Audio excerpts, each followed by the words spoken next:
We are moving on to topic 6, lesson 2. We have our digital notebook. Let's look through it quickly. Our first page is a question. Our second and third pages are our vocab words. Fourth page, we have 2 mastery check questions. Fifth page, 2 questions. Sixth page, 1 mastery check question. Seventh page, no questions. No mastery check questions. Eighth page, 1 mastery check question. And the ninth page, yes, there are 9 pages. You have 1 mastery check question. Let's go ahead and get started with the lesson. Number 1 on page 1. How many families did Isagoras exile? I'm curious to see if that's how it's actually pronounced. So let's go ahead and listen. You'll find the answer in this blue highlighted paragraph. Lesson 2. Democracy in Athens. One night in 508 BCE, the sounds of a power struggle echoed through the streets of Athens. Isagoras, the city's leading judge, was trying to crush a movement for democracy. He had invited warriors from the city-state of Sparta to help him defeat this dangerous new trend.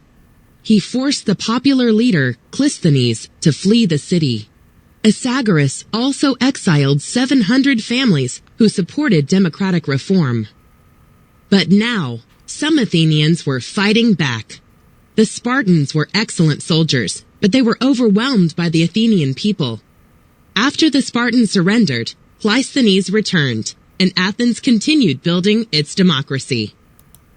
All right, again, the question, how many families did Isagoras exile? I still think I said that wrong. Go ahead and get that answer now. It's in this blue highlighted paragraph. All right, let's go ahead and watch this video. I'm going to make it full screen so that we can see it. What does it mean to be a citizen? Do you think of certain rights and duties when you hear that word? In ancient Athens, citizenship gave you certain rights. But because Athens was also a democracy, citizenship meant that it was your duty to help govern the city. So citizenship in Athens brought great status and responsibility. Do you know what it took to be a citizen of Athens? First of all, not all the people of Athens were citizens, and different groups enjoyed different rights. Children, foreigners, and slaves could not be citizens, while the rights of free women were restricted.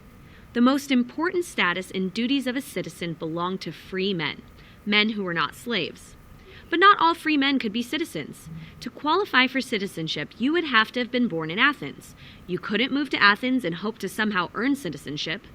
Finally, you couldn't be the son of someone who had migrated to Athens. Your father and grandfather would also have had to have been born in Athens.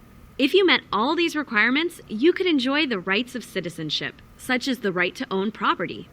Owning property meant power in Athens, but the most important right of citizenship was the right to vote. As a citizen, you would be encouraged to participate and vote in the assembly. As a member of the assembly, you'd help pass laws and elect officials. You might even become an elected official yourself. And if you became a respected citizen, your name could one day be drawn to serve on the Bouli, the council of 500 that prepared the bills that would be voted on in the assembly. Because you were actually helping to govern the city, you represented democracy in action, the most important aspect of the Athenian concept of citizenship. Athens' tradition of democratic citizenship also had an effect on education. Education was an important part of citizenship because the ability to consider different viewpoints and reach a decision were valuable skills in the democratic process. If you could state your own ideas clearly, you could persuade your fellow citizens to vote in agreement with your point of view. In other city-states, public debate and knowledge was less important because kings or tyrants made all the decisions. So it's not surprising that Athens became famous for its high level of education and its pursuit of knowledge and truth. Now that you know the requirements and responsibilities of Athenian citizenship, how would you compare and contrast it to American citizenship? All right, let's look at our 7 vocab words. We've already seen them because we already defined and worked with them in the Frayer. So oligarchy, government in which a small group of people rule. Phalanx, Greek military formation of heavily armed foot soldiers who moved together as a unit. Tyranny, unjust use of power, or in ancient Greece, a government run by a strong ruler. Democracy, form of government in which citizens hold political power.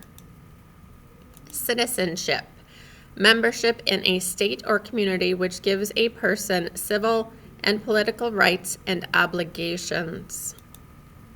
Direct democracy, government in which citizens take part directly in the day-to-day affairs of government. Lastly, representative democracy, democracy in which people elect representatives to make the nation's laws. Go ahead and get those words defined on pages 2 and 3 in your digital notebook.